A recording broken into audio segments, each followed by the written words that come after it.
So hey guys, welcome to the Impulse. आज हम start करने जा रहे हैं ह्यूमन फिजियोलॉजी का पहला chapter, breathing and exchange of gases, जिससे नीट में उन्होंने एवरेज 2 से 3 सवाल पूछे जाते हैं और ये काफ़ी इंपॉर्टेंट चैप्टर है। So let's get started. हम आपको इस चैप्टर के साइंटिस्ट से मिलाते हैं, वो है अपने अल्फोंजो कॉटी। अल्फोंजो कॉटी वो है एक इटालियन एनाटोमिस्ट हैं जिन्होंने डिस्कवर किया था ऑर्गन ऑफ कॉटी। ऑर्गन ऑफ कॉटी एक स्ट्रक्चर है जो लोकेटेड है basilar membrane of the cochlea पे, जो कि कंटेन करता है हेयर सेल्स जो कन्वर्ट करते हैं साउंड की वाइब्रेशंस को नर्व इम्पल्सेस में। जो basilar membrane of the cochlea है वो किसके बीच में प्रेजेंट है? वो प्रेजेंट है अपनी स्केला मीडिया और स्केला टिम्पेनी के बीच में। इसका अपन detail view neural control and coordination में देखेंगे। अब अपन स्टार्ट करते हैं ब्रीदिंग या रेस्पिरेशन। ब्रीदिंग या रेस्पिरेशन क्या होता है वो अपन डिस्कस करते हैं। Exchange of O2 from atmosphere with CO2 produced by the cells is called breathing. इसी प्रोसेस को अपन ब्रीदिंग कहते हैं और कॉमनली इसको अपन रेस्पिरेशन कहते हैं। रेस्पिरेशन साइंटिफिक टर्म्स में अलग है, जैसे कि रेस्पिरेशन को साइंटिफिक टर्म्स में अपन बोलते हैं oxidation of nutrients in the living cells for the energy. अब अपन देख लेते हैं रेस्पिरेशन में क्या क्या स्टेप्स इन्वॉल्व रहते हैं। ब्रीदिंग और पल्मोनरी वेंटिलेशन, फिर उसके बाद डिफ्यूजन होगा गैसेस का अक्रॉस एल्वुलर मेम्ब्रेन, फिर वो गैसेस का ट्रांसपोर्ट होगा ब्लड में, और ब्लड के बाद गैसेस का डिफ्यूजन होगा ब्लड और टिश्यू के बीच में, और फिर उनका यूटिलाइजेशन होगा O2 by the cells for catabolic reaction and release of CO2। इसी को अपन बोलते हैं cellular respiration. Type of respiratory organ, type of respiratory organ किस किस फैक्टर पर डिपेंड करते हैं? वो अपने हैं हैबिटेट और लेवल ऑफ ऑर्गेनाइजेशन। अब अपन देखते हैं कि नेचर ऑफ रेस्पिरेटरी ऑर्गन क्या है, मतलब किस ऑर्गेनिज्म में किस टाइप का मैकेनिज्म रेस्पिरेशन के लिए होता है, वो अपन डिस्कस करते हैं। स्पॉन्जिस, सिलेंट्रेट्स एंड फ्लैटवर्म्स ये रेस्पायर करते हैं सिंपल डिफ्यूजन, और जो अर्थवर्म्स हैं वो रेस्पायर करते हैं मोस्ट क्यूटिकल, मतलब वो अपनी स्किन के थ्रू रेस्पायर करते हैं। इंसेक्ट्स रेस्पायर करते हैं ट्रैकियल ट्यूब्स से, और जो एक्वेटिक अर्थपोड्स, मॉलस्क्स और फिश हैं वो गिल्स के थ्रू रेस्पायर करते हैं। इसी को अपन बोलते हैं branchial respiration. Amphibians, reptiles, apps और मैमल्स ये लंग्स के थ्रू रेस्पायर करते हैं, जिसको अपन बोलते हैं पल्मोनरी रेस्पिरेशन। और जो फ्रॉग्स में एम्फीबियन है वो मॉइस्ट स्किन से रेस्पायर करता है, जिसको अपन बोलते हैं क्यूटेनियस रेस्पिरेशन। अब अपन डिस्कस करते हैं ह्यूमन रेस्पिरेटरी सिस्टम।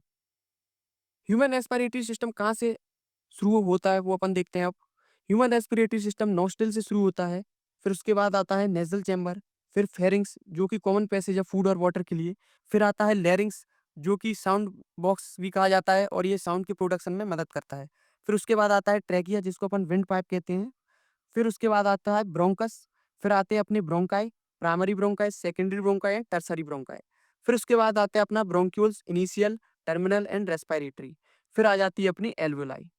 अब अपन देखते हैं कि जो नॉस्ट्रिल से लेके और टर्मिनल ब्रोंक्यूल्स तक है वो अपना कंडक्टिंग पार्ट कंस्टिट्यूट करता है, और जो रेस्पिरेटरी ब्रोंक्यूल्स और एल्वुलाई है वो अपना एक्सचेंज या रेस्पिरेटरी पार्ट कंस्टिट्यूट करते हैं। कंडक्टिंग पार्ट्स के क्या क्या फंक्शंस है वो अपन देख लेते हैं। कंडक्टिंग पार्ट्स अपना ट्रांसपोर्ट करता है एयर को एल्वुलाई तक, और ये फॉरेन पार्टिकल्स को एयर को क्लियर करता है, और ये ह्यूमिडिफाइज भी करता है एयर को, और ये एयर को बॉडी टेम्परेचर के टेम्परेचर से मैच करता है। बाकी अपने जो एक्सचेंज और रेस्पिरेटरी पार्ट्स के जो वर्क है वो अपन देखते हैं, वो ओनली एक्सचेंज ऑफ गैसेस करते हैं। ट्रेकिया से इनिशियल ब्रोंक्यूल्स तक सपोर्टेड होते हैं इनकम्प्लीट कार्टिलेजिनस रिंग से, क्योंकि ये ब्रीदिंग के टाइम पे उनको कोलैप्सिंग में प्रिवेंट करते हैं। बाकी जो अपनी ये इनकम्प्लीट रिंग्स इसलिए होती है क्योंकि इसके जस्ट बिहाइंड अपना ईसोफेगस प्रेजेंट रहता है। ईसोफेगस में अपन जो भी फूड पार्टिकल या लिक्विड इनगल्फ करते हैं तो उसको एक्सपेंड करने के लिए ये हेल्प करते हैं, इसीलिए ये इनकम्प्लीट कार्टिलेजिनस रिंग्स प्रेजेंट होती हैं। अब अपन डायग्राम देखते हैं। ये ऊपर ये जो प्रेजेंट है इसको अपन बोलते हैं एपिग्लोटिस। एपिग्लोटिस क्या है? ये एक स्ट्रक्चर है जो साउंड बॉक्स के जस्ट अबव प्रेजेंट रहता है, और जब भी अपन कोई भी फूड पार्टिकल स्वेलो करते हैं तो ये ग्लोटिस को कवर कर देते हैं इलास्टिक कार्टिलेजिनस फ्लैप से, उसी को अपन बोलते हैं एपिग्लोटिस, जो प्रिवेंट करता है entry of food into the larynx. लैरिंग्स जो ये स्ट्रक्चर दिख रहा है इसको अपन बोलते हैं लैरिंग्स। ये अपने साउंड बॉक्स बोला था अपन ने, साउंड की प्रोडक्शन में मदद करता है। ट्रैकिया, ट्रैकिया कहाँ तक एक्सटेंड करता है? ये एक्सटेंड करता है अपना up to mid thoracic cavity, और ये डिवाइड होता है at the fifth thoracic vertebra. ये नीट में पूछा जाता है तो इसको आप एज इट इज लर्न करें कि ट्रैकिया कहाँ पे डिवाइड होता है। ये फिफ्थ थोरेसिक वर्टिब्रा पे डिवाइड होता है। लंग, लंग कहाँ पे सिचुएटेड है? ये अपने थोरेसिक चैम्बर में सिचुएटेड है, और एनाटॉमिकली ये एक एयर टाइट चैम्बर है। और ये जो अपना हार्ट है ये अपना सिचुएटेड रहता है मीडिया स्टेनम।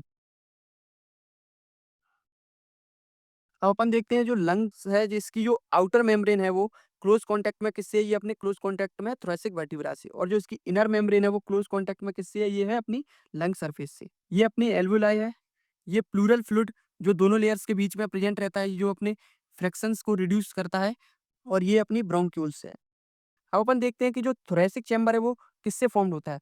वो पीछे की साइड मतलब डोर्सली वर्टिब्रल कॉलम से फॉर्म्ड होता है। वेंट्रली मतलब आगे की साइड स्टर्नम प्रेजेंट रहती है, और लेटरली अपनी रिब्स प्रेजेंट रहती है, और लोअर साइड नीचे की साइड अपना डायफ्राम प्रेजेंट रहता है। तो थोरेसिक चैम्बर है वो अपन ने अभी देखा था कि एनाटॉमिकली एक एयर टाइट चैम्बर है जो कि इन सब चीजों से मिलके बनता है। अब अपन डिस्कस करते हैं मैकेनिज्म ऑफ ब्रीदिंग। क्या मैकेनिज्म है ब्रीदिंग का वो अपन अब डिस्कस करेंगे। जो मूवमेंट ऑफ एयर है वो फॉलो करता है प्रेशर ग्रेडियंट को। प्रेशर ग्रेडियंट मतलब जो कि जनरेट होता है अपना diaphragm and specialised set of muscles, जिनको अपन बोलते हैं external and internal intercostal muscles. यही मसल्स होती हैं जो अपने प्रेशर के ग्रेडियंट को जनरेट करती हैं। अब अपन देखते हैं इंस्पायरेशन। इंस्पायरेशन क्या होता है कि अपन कोई भी एयर को अपने लंग्स के अंदर एंटर करेंगे, उसी प्रोसेस को अपन इंस्पायरेशन कहते हैं। और अगर वो लंग्स से एयर बाहर जा रही है तो उसको अपन एक्सपायरेशन बोलेंगे।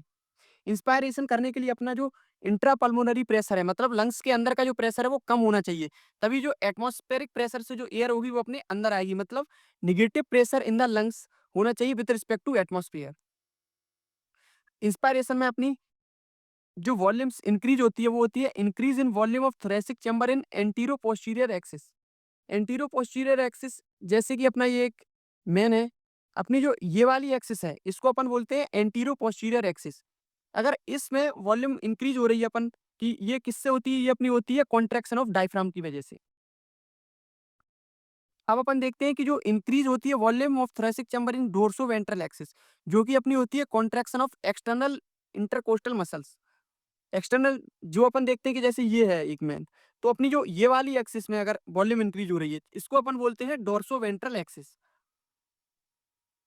अब अपन देखते हैं एक्सपायरेशन। एक्सपायरेशन का मतलब है कि air expelled out from lungs. जो इसमें इंट्रा पल्मोनरी प्रेशर होगा वो लंग्स में ज्यादा होगा एटमॉस्फेरिक प्रेशर के कंपैरिजन में। मतलब पॉजिटिव प्रेशर होगा लंग्स में with respect to atmosphere. Relaxation of diaphragm and intercostal muscle होगा अपना, जिसके कारण अपना क्या होगा कि जो वॉल्यूम ऑफ थोरेसिक चैम्बर है वो डिक्रीज हो जाएगी, और जो एयर अपने अंदर लंग्स के प्रेजेंट है वो बाहर चली जाएगी। इसी को अपन बोलते हैं expiration. Strength of inspiration and expiration अपन इंक्रीज कर सकते हैं with the help of additional muscle जो अपने एब्डोमेन में प्रेजेंट रहती है। On an average an healthy man breathes 12 to 16 times per minute. अब अपन डिस्कस करते हैं respiratory volume and capacities. Respiratory volume और कैपेसिटीज को डिस्कस करने के लिए मैंने एक इजी डायग्राम डाला है नोट्स में अपने। उससे अपन पूरी रेस्पिरेटरी और वॉल्यूम को अपन इजी वे में समझ सकते हैं।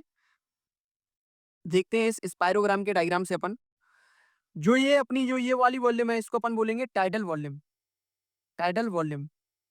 और जो अपना जो ऊपर की साइड प्रेजेंट है वो अपना इंस्पायरेशन है, और जो नीचे की साइड है वो अपना एक्सपायरेशन है।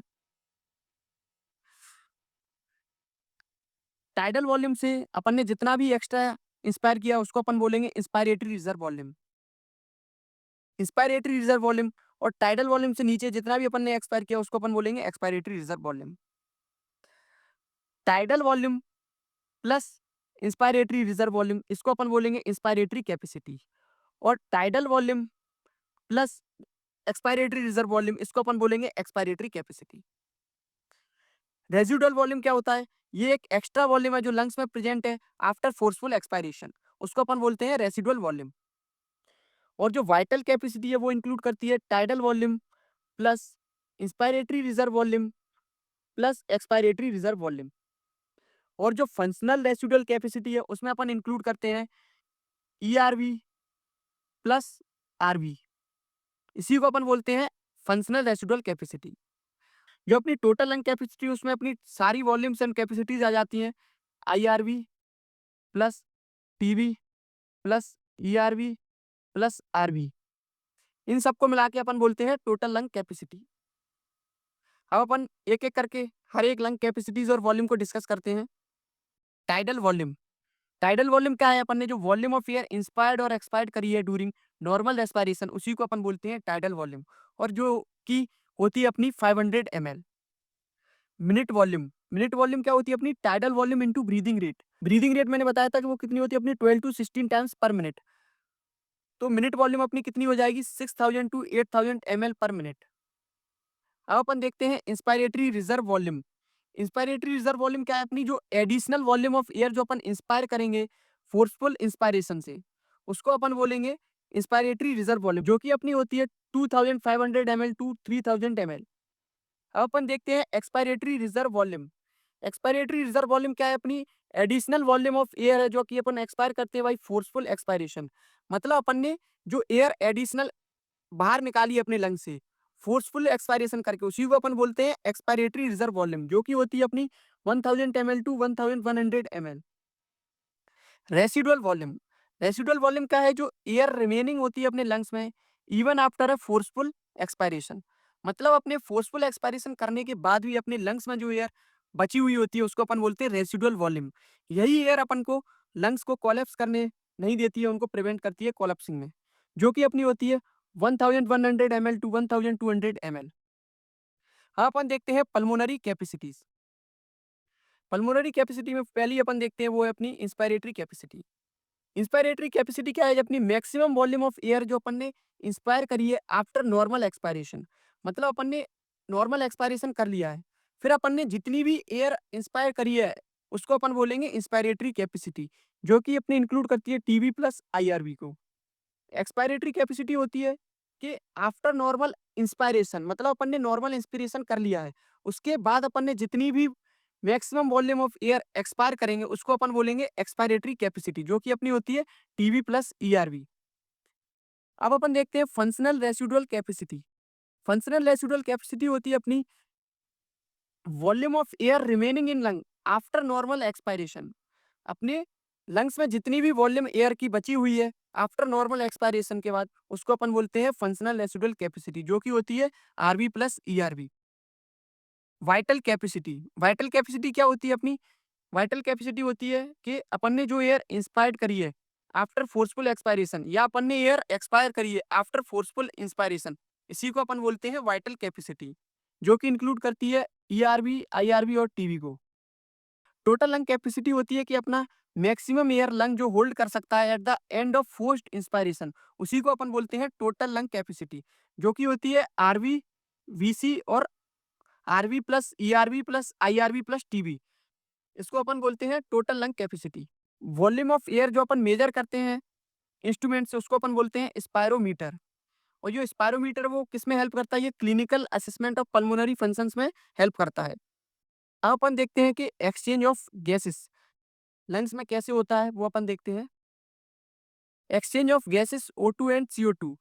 एल्यूलाई are the primary site of exchange of gases and also occur between blood and tissue.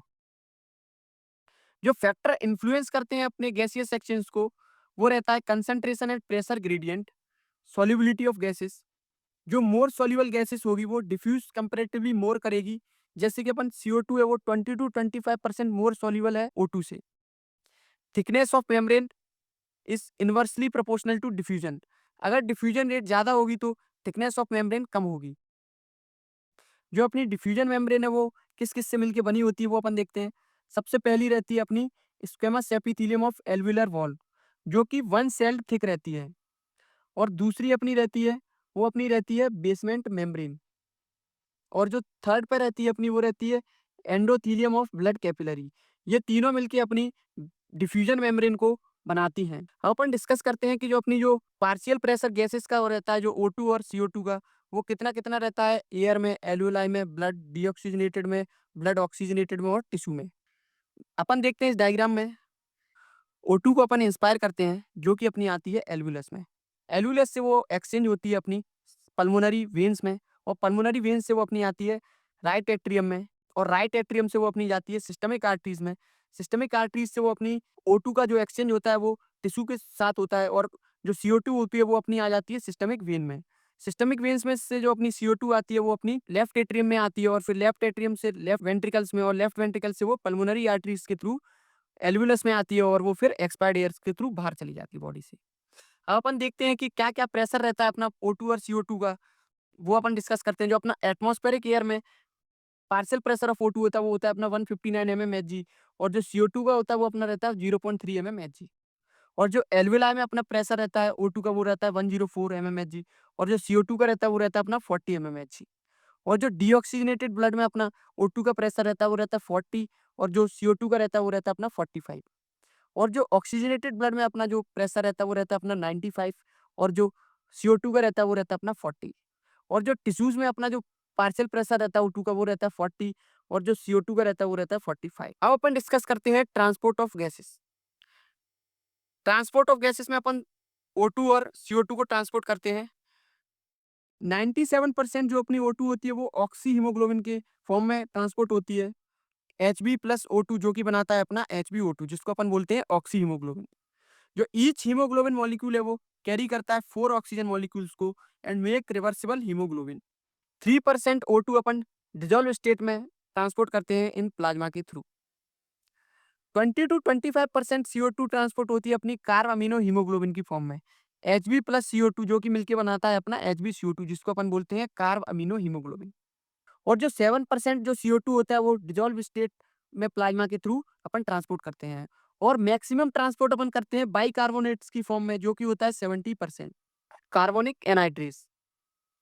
Carbonic anhydrase होता है जो अपना हाई कंसंट्रेशन में आरबीसी में प्रेजेंट रहता है, और लो कंसंट्रेशन और माइन्यूट कंसंट्रेशन में प्लाज्मा में प्रेजेंट रहता है। जो ये कार्बोनिक एनहाइड्रेस रहता है वो इस रिएक्शन को फैसिलिटेट करता है बोथ डायरेक्शन में।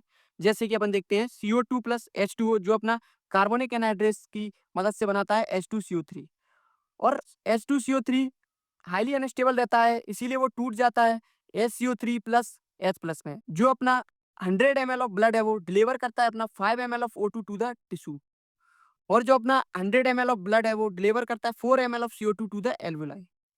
ये दोनों इंपॉर्टेंट पॉइंट है, आपको एज इट इज याद करना है। अब अपन देखते हैं कि जो ऑक्सी हीमोग्लोबिन और कार्ब अमीनो हीमोग्लोबिन की जो एसोसिएशन और डिसोसिएशन के लिए जो फैक्टर्स रिस्पॉन्सिबल हैं वो डिस्कस करते हैं अपन। ऑक्सी हीमोग्लोबिन के लिए जो अपना हाई PO2 है वो ज़्यादा होना चाहिए, और PCO2 और H प्लस और टेम्परेचर की कंसंट्रेशन कम होनी चाहिए।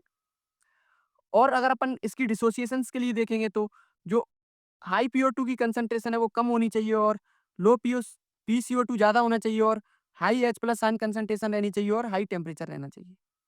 अब अपन कार्ब अमीनो हीमोग्लोबिन की एसोसिएशन देखेंगे तो जो PO2 है वो कम होना चाहिए, और जो CO2 है वो ज़्यादा होना चाहिए, और हाई H प्लस की कंसंट्रेशन और हाई टेम्परेचर होना चाहिए।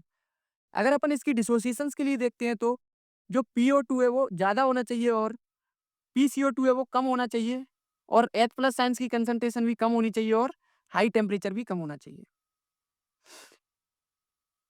अब अपन डिस्कस करते हैं oxygen dissociation curve. Oxygen dissociation curve क्या है? ये है अपना graphical representation of O2 and it's percentage saturation with haemoglobin. और जो शेप है ग्राफ का वो कैसा रहता है? वो रहता है सिग्मोइड, एस शेप ग्राफ। ये है अपना ये नॉर्मल अपना ऑक्सीजन डिसोसिएशन कर्व का ग्राफ है। अगर ये ग्राफ का कर्व शिफ्ट होता है राइट की तरफ, जिसको अपन बोलते हैं डिसोसिएशन ऑफ HbO2। अगर ये कर्व लेफ्ट की तरफ शिफ्ट होता है तो जिसको अपन बोलते हैं एसोसिएशन ऑफ HbO2। बाकी अपन ने जो फैक्टर्स देखे हैं जो एसोसिएशन ऑफ HbO2 और डिसोसिएशन ऑफ HbO2 के लिए रिस्पॉन्सिबल है, वही इस ग्राफ को राइट या लेफ्ट की तरफ शिफ्ट करेंगे। जो बाइंडिंग है Hb की O2 के साथ वो अपनी प्राइमरली रिस्पॉन्सिबल होती है पार्शियल प्रेशर ऑफ O2 के लिए, मगर जो अपनी बाइंडिंग ऑफ हीमोग्लोबिन CO2 के साथ रहती है वो अपनी रिस्पॉन्सिबल रहती है partial pressure of CO2 and partial pressure of O2 दोनों के साथ। अब अपन डिस्कस करते हैं रेगुलेशन ऑफ रेस्पिरेशन। रेस्पिरेशन की रेगुलेशंस में अपन दो टाइप के रेगुलेशन पढ़ेंगे, नर्वस रेगुलेशन और केमिकल रेगुलेशन। नर्वस रेगुलेशन में अपन देखेंगे मेडुला ऑब्लंगेटा। मेडुला ऑब्लंगेटा को अपन बोलते हैं रेस्पिरेटरी रिदम सेंटर, जो कि प्राइमरली रिस्पॉन्सिबल रहता है रेगुलेशन ऑफ रेस्पिरेशन के लिए।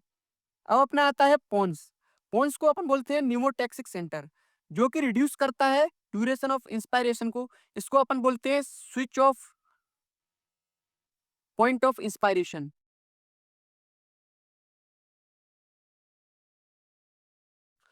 और ये मॉडरेट करता है अपने function of respiratory rhythm centre के भी। अब अपन देखते हैं केमिकल रेगुलेशन। केमिकल रेगुलेशंस को डिस्कस करते हैं अपन। अपनी बॉडी में कीमो रिसेप्टर प्रेजेंट रहते हैं जो कि सेंसिटिव रहते हैं CO2 और H+ की कंसंट्रेशन को। जैसे ही अपनी बॉडी में CO2 और H+ की कंसंट्रेशन ज़्यादा होती है, जो सेंड करते हैं अपने सिग्नल्स को रेस्पिरेटरी रिदम सेंटर्स के लिए। कीमोरिसेप्टर्स 2 टाइप के रहते हैं, सेंट्रल कीमोरिसेप्टर और पेरिफेरल कीमोरिसेप्टर। सेंट्रल कीमोरिसेप्टर का एग्जांपल है मेडुला ऑब्लोंगेटा और पेरिफेरल कीमोरिसेप्टर्स के एग्जांपल है अपने कैरोटिड आर्टरी और एओर्टिक आर्टरी। अस्थमा, अस्थमा में क्या होता है अपना जो ब्रीदिंग में अपनी डिफिकल्टी हो जाती है, जो कि व्हीजिंग साउंड प्रोड्यूस करते हैं due to inflammation of bronchi and bronchioles. अब अपन देखते हैं एम्फाइजेमा। एम्फाइजेमा क्या है? ये क्रोनिक डिसऑर्डर है जिसमें अपनी जो एल्व्यूलर वॉल्स हैं वो डैमेज हो जाती हैं due to which respiratory surface is decreased. और ये किसमें होता है? ये मेजरली होता है सिगरेट स्मोकिंग पर्सन्स में। जो पर्सन सिगरेट स्मोकिंग करते हैं उनमें ये एम्फाइजेमा के चांसेस मैक्सिमम रहते हैं। अब अपन डिस्कस करते हैं occupational respiratory disorders. Occupational respiratory disorder caused होते हैं पॉल्यूटेंट्स की वजह से, जो कि कैरेक्टराइज्ड होते हैं फाइब्रोसिस और लंग डैमेज। फाइब्रोसिस को अपन बोलते हैं प्रोलिफरेशन ऑफ फाइब्रस टिश्यू। अपना ये चैप्टर यहाँ पे खत्म हो जाता है। अब अपन इस चैप्टर में जो भी एक्स्ट्रा एजेस हैं वो अपन देखते हैं, जो कि नीट के लिए इंपॉर्टेंट है और वो पूछी जा सकती हैं। Forceful breathing. फोर्सफुल ब्रीदिंग में अपनी जो एक्सपायरेटरी मसल्स इन्वॉल्व रहती है वो अपनी रहती है एब्डोमिनल मसल और इंटरनल इंटरकोस्टल मसल्स। ये दोनों क्या करती है? ये दोनों डिक्रीज करती है अपनी थोरेसिक कैविटी की वॉल्यूम को और फोर्सफुल एक्सपायरेशन करवाती हैं अपना। जो 50% सैचुरेशन ऑफ हीमोग्लोबिन का होता है वो होता है अपना 25 mmHg of partial pressure of O2 पे। अब अपन डिस्कस करते हैं क्लोराइड शिफ्ट और hamburger phenomena. In internal respiration जो मोस्ट ऑफ द CO2 होता है वो डिफ्यूज हो जाता है आरबीसी में, जो कि डिसॉल्व होता है और प्रोड्यूस करता है कार्बोनिक एसिड, जो कि डिसोशिएट होता है H+ आयन एंड HCO3- में।